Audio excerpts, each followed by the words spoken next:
Saya pikir bijak kalau memang nggak ada, ini udah berapa bulan ya, nggak ada masalah, ya dibuka saja karena itu rekening-rekening pribadi yang menyangkut kebutuhan pribadi orang-orang tersebut.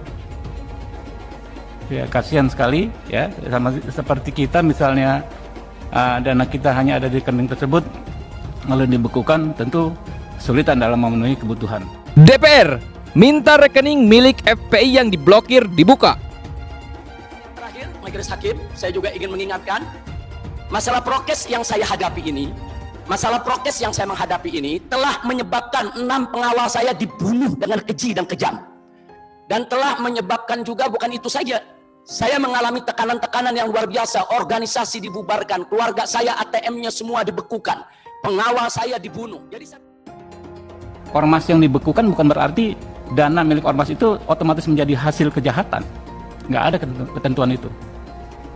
Sehingga relevansinya apa? Penyitaan. Lalu saya dengar di Januari ada pernyataan mungkin dari Bapak, insya Allah selesai akhir Januari. Lalu tanggal 5 kemarin kalau nggak salah Baris Krim mengatakan belum atau tidak menemukan unsur-unsur pidana. Saya pikir ini kita ada semangat bidang hukumnya ya, ada semangat restoratif justice Pak, supaya tidak memperbanyak ya spekulasi. Saya pikir bijak kalau memang nggak ada, ini udah berapa bulan ya, nggak ada masalah, ya dibuka saja karena itu rekening-rekening pribadi yang menyangkut kebutuhan pribadi orang-orang tersebut.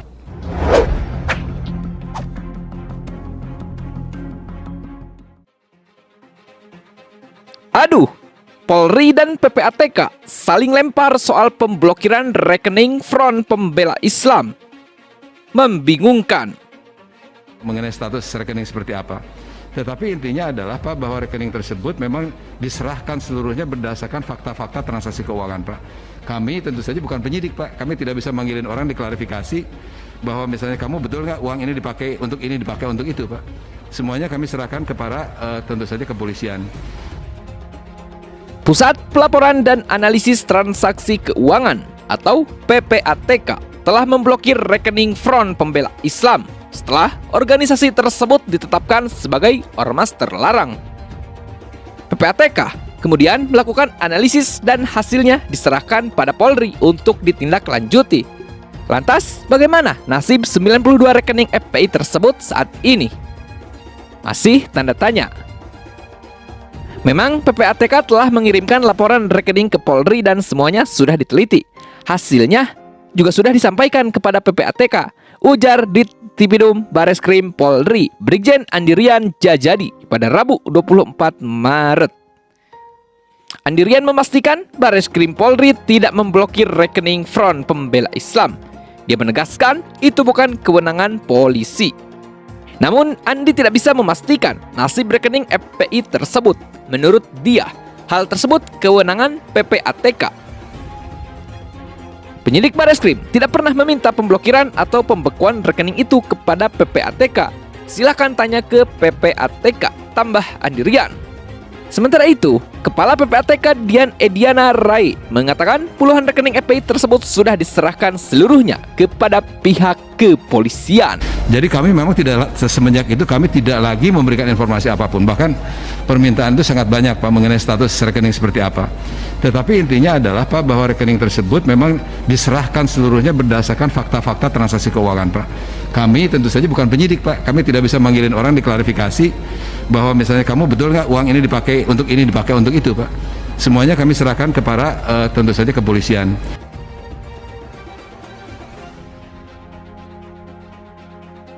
Anggota Komisi 3 Dewan Perwakilan Rakyat Habibur Rahman mendengar sebanyak 92 rekening milik mantan Ormas Front Pembela Islam telah dibekukan oleh Pusat Pelaporan Analisis Transaksi Keuangan atau PPATK. Pria yang akrab disapa Habib itu meminta agar PPAT membuka kepemilikan rekening ormas bentukan HRS.